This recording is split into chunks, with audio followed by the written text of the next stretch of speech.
Apa yang terjadi jika mesin akhirnya bisa memproduksi segalanya, tapi tidak ada lagi manusia yang mampu membelinya? Saat ini, kita sedang menyaksikan perlombaan AI dan robotika yang didanai oleh gunung utang global yang tak masuk akal. Negara dan korporasi raksasa bertaruh triliunan dolar pada sebuah masa depan yang mereka klaim efisien. Namun, ada sebuah cacat fatal yang sengaja mereka sembunyikan. Sistem ekonomi berbasis utang kita tidak dirancang untuk kemakmuran tanpa tenaga kerja manusia. Selamat datang di diskusi hari ini. Kita tidak akan bicara soal seberapa canggih teknologi itu lagi, karena ambang batas itu sudah kita lewati. Hari ini, kita akan membedah endgame peradaban AI, sebuah titik di mana produksi melimpah ruah, namun sistem distribusi runtuh. Dan yang paling penting, mengapa di tengah krisis struktural ini, sebuah sistem operasi ekonomi baru bernama P-Network muncul bukan hanya sebagai alternatif, tapi sebagai satu-satunya jalur keluar sebelum aturan main dunia berubah selamanya. Mari kita bedah analisis teknikal dan prediktifnya. Endgame peradaban AI berbasis utang. Mengapa sistem operasi ekonomi P-Network dibutuhkan sekarang? Artikel ini mencakup analisis prediktif teknikal dan dapat berbeda dengan hasil aktual. Pendahuluan. Kita telah melampaui pertanyaan tentang teknologi. Kecerdasan buatan, AI, dan robotika tidak lagi berada di ranah spekulasi. Ambang teknologinya telah dilewati. Dunia kini hidup dalam realitas di mana produksi dapat sepenuhnya diotomatisasi. Logistik dapat berjalan tanpa awak manusia. Penelitian, diagnosis medis, administrasi, dan pengambilan keputusan operasional dapat ditangani oleh sistem AI. Dengan kata lain, masalah produksi telah terpecahkan. Namun justru di titik inilah pertanyaan paling fundamental muncul. Bukan lagi apakah kita mampu memproduksi, melainkan untuk siapa produksi ini pada akhirnya ditujukan? Dan lebih kritis lagi, apakah sistem ekonomi yang menopangnya mampu bertahan dalam kondisi ini? Peradaban manusia tidak runtuh karena kekurangan teknologi. Ia runtuh ketika struktur ekonomi yang menopangnya tidak lagi selaras dengan realitas teknologi yang diciptakannya sendiri. 1. Investasi AI berbasis utang, kontradiksi struktural yang tak terhindarkan. Arah yang ditempuh negara dan korporasi besar hari ini relatif seragam. Modal dihimpun melalui utang skala besar. Dana tersebut dialokasikan ke pusat data AI, chip, robotika, dan infrastruktur otomatis. Produktivitas didorong ke tingkat ekstrim. Model ini bertumpu pada satu asumsi klasik ekonomi modern, bahwa pertumbuhan konsumsi dan kemampuan membayar utang di masa depan akan terus meningkat. Namun justru disinilah kontradiksi muncul.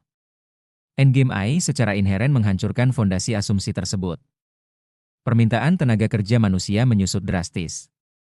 Pendapatan berbasis upah melemah. Konsumsi manusia mencapai batas biologis dan psikologis.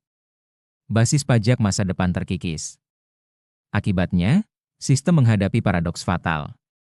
Infrastruktur AI yang dibiayai utang mempercepat terciptanya masa depan di mana subjek pembayar utang itu sendiri menghilang. Ini bukan kegagalan teknologi.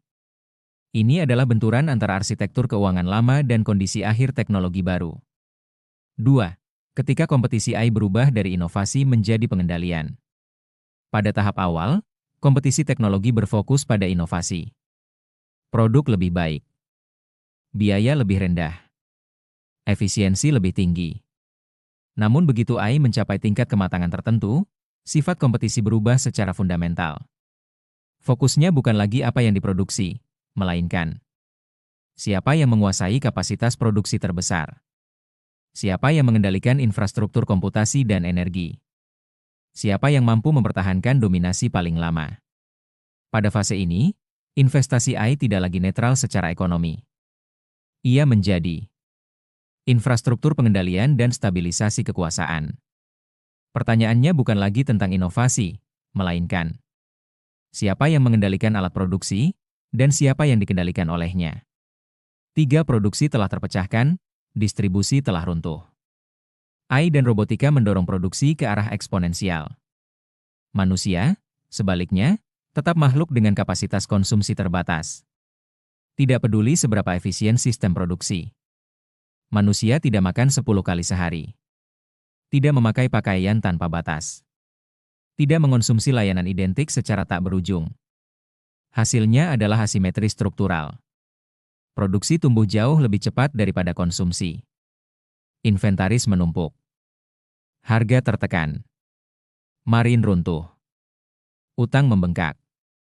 Dalam kondisi ini, kemajuan teknologi tidak lagi menyelesaikan masalah ekonomi. Ia justru mempercepat kerusakan sistemik. 4. Melampaui endgame AI membutuhkan sistem penerbitan non-utang. Semua jalur analisis mengarah pada satu kesimpulan teknis yang tak terelakkan. Untuk bertahan di era endgame AI, sebuah sistem ekonomi harus tidak bergantung pada pembayaran di masa depan. Memisahkan penerbitan nilai dari tenaga kerja manusia. Tidak mensyaratkan pertumbuhan konsumsi abadi. Menghargai kontribusi tanpa menciptakan kewajiban utang. Singkatnya, peradaban pasca AI membutuhkan sistem penerbitan berbasis kontribusi, bukan sistem moneter berbasis utang. Utang adalah mesin masyarakat pertumbuhan. AI membawa kita ke masyarakat pasca pertumbuhan. Mesin lama tidak bisa menggerakkan dunia baru. 5 faktor penentu. Mengapa sekarang adalah momen kritis? Waktu bukan variabel netral. Ia menentukan apakah transisi berlangsung damai atau destruktif. Saat ini, dunia berada di jendela sempit di mana infrastruktur AI belum sepenuhnya terkonsolidasi. Kepemilikan alat produksi belum permanen. Otoritas penerbitan ekonomi masih diperebutkan. Begitu kapasitas produksi AI, kekuatan moneter, dan kontrol distribusi menyatu dalam satu blok tunggal, maka pilihan yang tersisa hanyalah keruntuhan sistemik atau konfrontasi sosial dan geopolitik. Sistem operasi ekonomi alternatif hanya relevan sebelum titik ini dilewati. 6. Mengapa sistem operasi ekonomi P-Network mengubah permainan? Disinilah P-Network memiliki signifikansi struktural, bukan sekadar teknis. P-Network dibangun di atas logika yang berbeda secara mendasar. Penerbitan tidak berbasis utang. Nilai muncul dari partisipasi dan kontribusi. Kepemilikan berada di dompet individu. Distribusi dijalankan oleh protokol, bukan kebijakan sepihak. Implikasinya sangat dalam. Kekuatan penerbitan finansial berpindah dari negara dan korporasi kembali ke individu.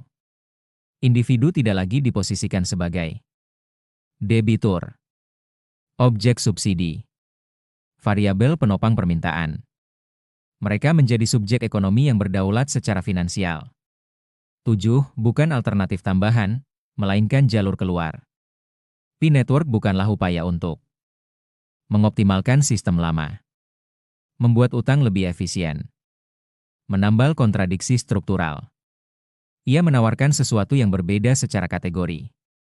Jalur keluar non-kekerasan dari endgame peradaban AI berbasis utang. Tanpa penerbitan terdesentralisasi, manusia di era AI berisiko direduksi menjadi populasi yang dikelola, objek stabilisasi sosial, variabel kontrol sistem. Kesimpulan, momen ketika aturan main berubah. Seluruh analisis ini bermuara pada satu kesimpulan utama. Dalam sistem ekonomi berbasis utang, investasi AI yang dipimpin negara dan korporasi adalah taruhan pada masa depan yang tidak berkelanjutan. Sebaliknya, kemunculan sistem operasi ekonomi berbasis kontribusi dan non-utang pada momen presisi ini menandai pergeseran aturan main peradaban. Pernyataan akhir. Mengembalikan kekuatan finansial kepada orang-orang biasa di seluruh dunia bukan sekadar inovasi ekonomi, itulah syarat minimum agar peradaban manusia dapat melangkah ke tahap berikutnya. Ini bukan soal teknologi. Ini adalah soal kelangsungan peradaban. Pada akhirnya, kita harus menyadari satu hal, teknologi tidak pernah netral. Di tangan sistem lama, AI hanyalah alat untuk memperkuat kontrol dan menjaga dominasi kekuasaan. Tanpa sistem ekonomi yang terdesentralisasi, kita semua berisiko hanya menjadi variabel konsumsi dalam database mereka. Apa yang ditawarkan oleh sistem berbasis kontribusi seperti P-Network bukanlah sekadar aset digital biasa.